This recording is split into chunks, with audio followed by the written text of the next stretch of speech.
Di profil ada prinsip pembelajaran, ada pengalaman belajar dan kerangka pembelajaran. Nah, jadi diibaratkan suatu bagan atau suatu diagram itu adalah sistematis dari pembelajaran mendalam itu sendiri. Jadi di pembelajaran mendalam itu yang paling dekat di kulitnya yaitu adalah 8 dimensi. Nah, bisa kita baca ada 8 dimensi tersebut. Nanti mungkin akan saya jelaskan bagaimana dengan rincinya setiap dimensi itu. Selanjutnya ada prinsip pembelajaran. Jadi prinsip pembelajaran itu adalah dasar karakteristik pembelajaran. Jadi pembelajaran kita itu nanti harus menggunakan 3 prinsip, yaitu ada prinsip berkesadaran, bermakna, dan menggembirakan. Nah, kemudian setelah itu di pengalaman belajar tersebut juga harus ada proses yang dialami, yaitu bisa kita singkat dengan 3M. Ada memahami, mengaplikasi, dan merefleksi. Nah, setelah itu terbentuklah suatu kerangka pembelajaran atau yang biasa kita sebut itu RPP atau modul ajar. Di sini namanya adalah kerangka pembelajaran. Jadi di kerangka pembelajaran itu nanti ada praktik pedagogis, kemitraan pembelajaran, lingkungan pembelajaran, dan pemanfaatan digital, yaitu memahami, mengaplikasi, dan merefleksi. Di memahami yaitu proses memahami murid sering berhadapan dengan berbagai tantangan dan kesulitan sehingga butuh PPB agar mereka mau bertahan serta terus mencoba. Nah, di sini walaupun banyak tantangan dan kesulitan, Bapak Ibu, kita harus tetap menerapkan PPB pada mereka agar mereka tetap mau bertahan serta terus mencoba. Misalnya anak tersebut, kalau dalam bahasa kita itu ada remedial. Nah, remedial ini jangan dijadikan sebagai momok atau sebagai ketakutan dari anak tersebut. Jadi kita harus membuat anak tersebut bisa membuktikan bahwa dia bisa bertahan dan terus mencoba. Di dalam dimensi yang pertama yaitu keimanan dan ketakwaan terhadap Tuhan Yang Maha Esa, individu itu memiliki keyakinan yang teguh akan keberadaan Tuhan Yang Maha Esa serta mengamalkan nilai-nilai spiritual dan kehidupannya sehari-hari. Nah, jadi itu yang harus kita tanamkan kepada anak tersebut sesuai dengan agama dan keyakinannya.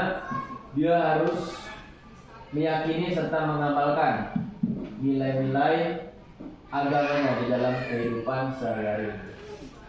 Contohnya, mungkin kita bisa selipkan, walaupun kita bukan guru agama, tapi kita bisa selipkan dengan pembelajaran kita bahwa misalnya berbohong itu dosa, atau hal-hal yang lain yang bisa membangun tentang keyakinan spiritual anak tersebut.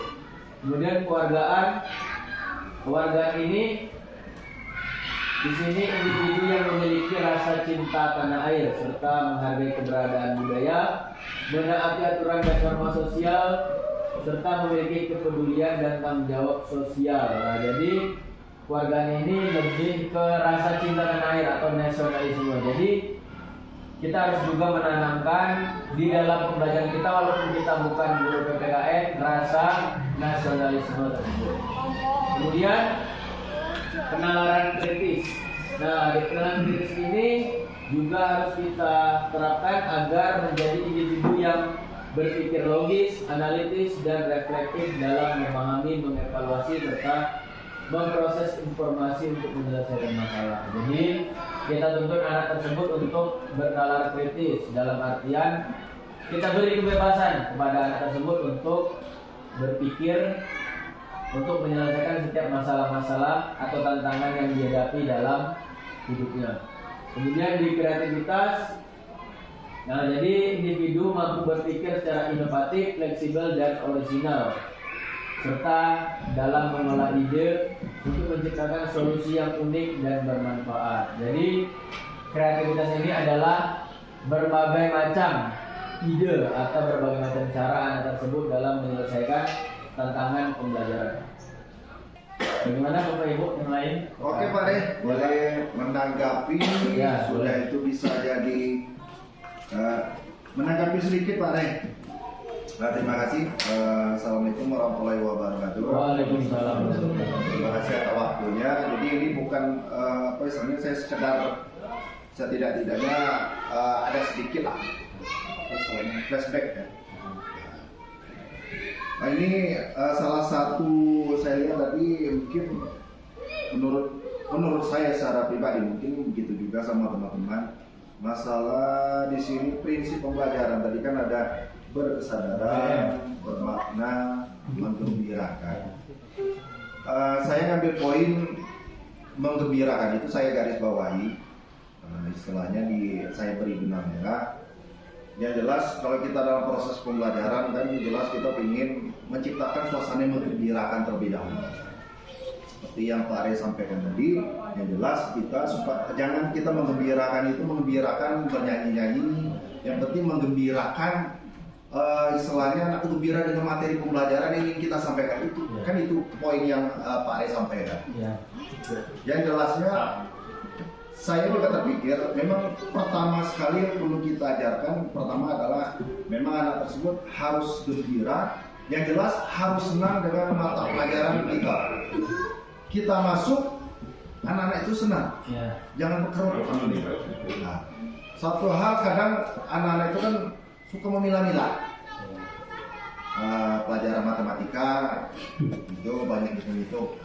Yang jelasnya itu sudah menggembirakan, itu sudah jadi benang merah.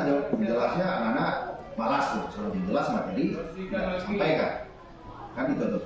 Yang pertama sekali mungkin oke lah banyak sekali materi teori-teori yang berhubungan dengan proses pedagogi, proses apa segala macam kan. Tapi kalau kita mungkin bingung kita nanti. Tapi setidak-tidaknya satu hal yang saya garis bawahi, yang pertama sekali yang harus kita terapkan, bagaimana sih proses aplikasi prinsip pembelajaran itu menggembirakan.